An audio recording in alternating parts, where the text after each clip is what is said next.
uitați, pișinii am eu aici. A făcut cățelul băiță și acum se spală. Ia uite ce cățel frumos am eu. Stă în păturică cățelul, ia uite-l. Sigur că da.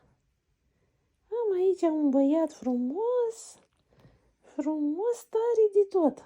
Așa, iubire? Ia uite el aici ce stă pe mânuța mea.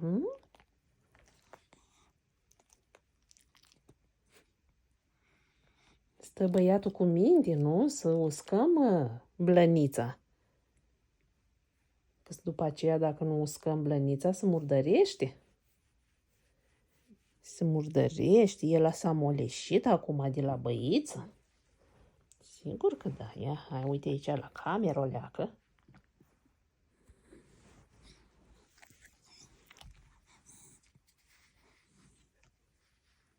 Stă băiatul la scărchinat.